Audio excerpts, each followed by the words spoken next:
Alright guys, this week in reading, our focus is going to be looking at text and graphic features and thinking about how those features in a story can help me as a reader better understand what's happening in the story.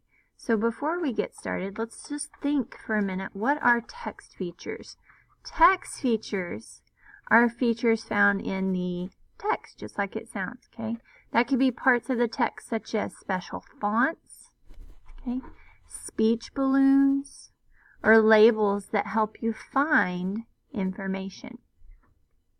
Graphic features can be more of the pictures and images that we see, like artwork, pictures, diagrams, and charts. All those things that can give us more information as we study and look at them. So, we are going to, well, here's some examples. Examples of text features could be bold print, highlighted text. When you see text that's in italics, sometimes that means something special. Okay? Speech bubbles are used to help us maybe see or understand dialogue or conversations between characters. Examples of graphic features, there's maps, charts, photographs. Okay, so we're looking for these features as we read the text today and thinking about how they help me as a reader. What do illustrators do? Written and illustrated by Eileen Crislow. And again, as we read, the question or the focus we are keeping is how do the pictures help to tell a story? And as we read, we're also going to look for other text features that can help us as readers. Now, before we get started reading, let's think about the title and let's look carefully at the cover and make some predictions or some guesses about what we think the story is going to be about. Now, even though this is an illustrated cover, this is actually informational text. As we read, you're going to see it gives us factual information about a topic. And in this case, based on the title, what do illustrators do? And based on the picture I see here, I'm guessing that I'm probably going to learn some factual information about illustrators, the people that draw pictures for stories. What do illustrators do? They tell stories with pictures. This picture shows where two illustrators live and work. Suppose those two illustrators each decided to illustrate Jack and the Beanstalk. Would they tell the story the same way? Would they draw the same kind of pictures? Well, look down here. We have a text feature here, speech bubbles. I'm going to retell and illustrate Jack and the Beanstalk. Go lie down, Scooter. I'll take you for a walk later. I've been asked to illustrate Jack and the Beanstalk. Go away, Leonard.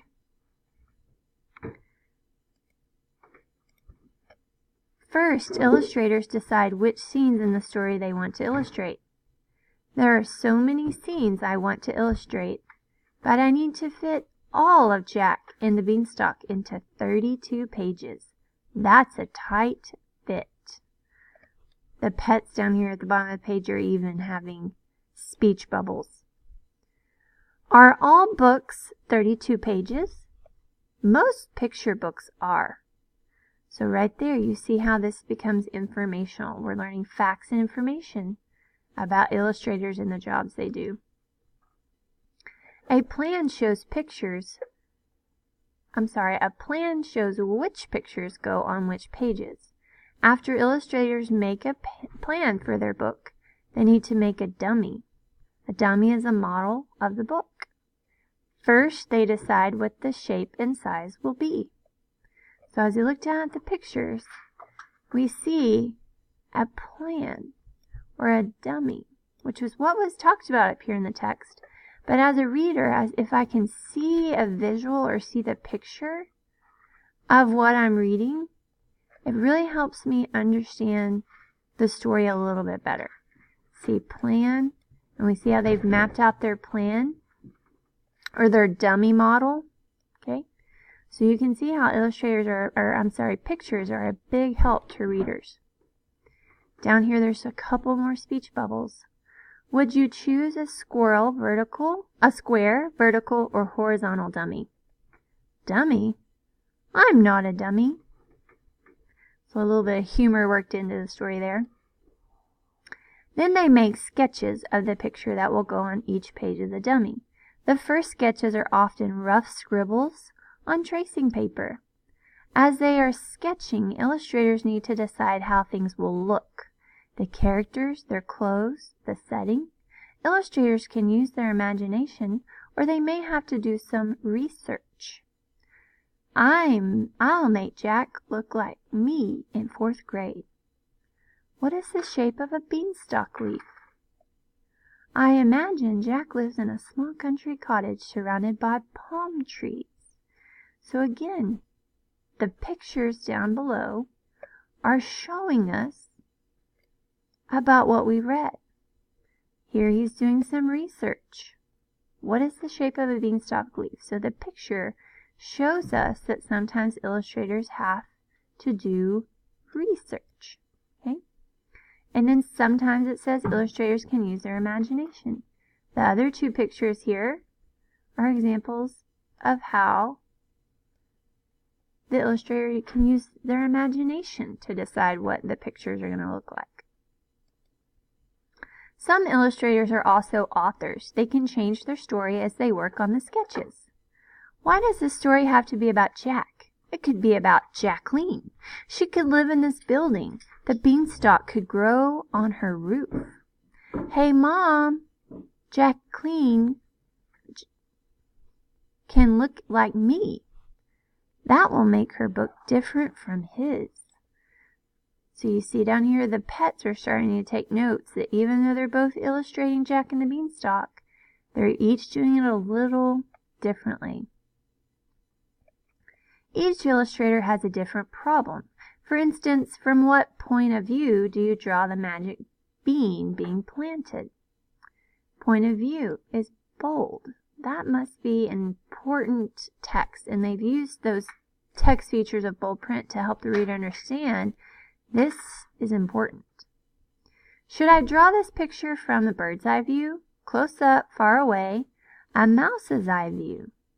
So she's trying to decide which point of view she wants to draw her pictures. And again, the pictures below here are helping us understand the text. The close-up bird's eye view shows the bean best. The mouse can't see the bean at all. How do you draw the beanstalk so that it looks like it's growing? Leonard, stop scratching. Leonard, you'll give me the drawing scale. What's a scale?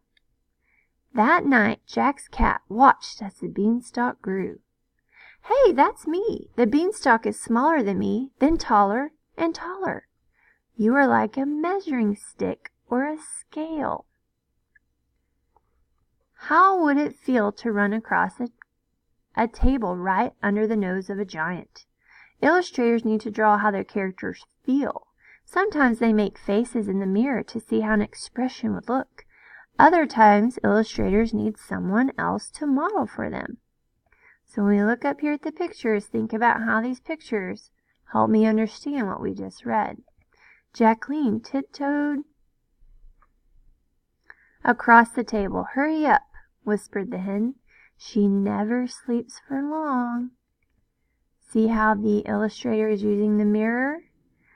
Raised eyebrows, eyes wide open, mouth open. So she's practicing what her face would look like.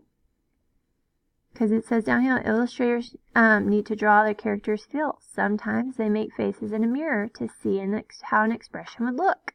And that's exactly what she's doing in this picture. Each illustrator has a different style of drawing, just as every person has a different style of handwriting. Different styles for drawing Jack and Jacqueline.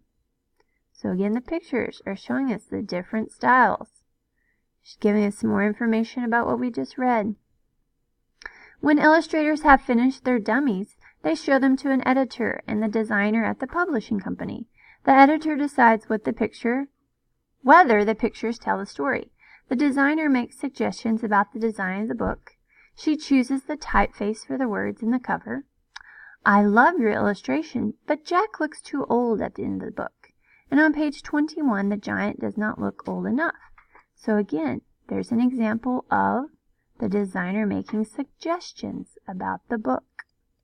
Okay, those things should be easy to fix. If she loves the book, why does she want him to change it? She's just suggesting ways to make it better.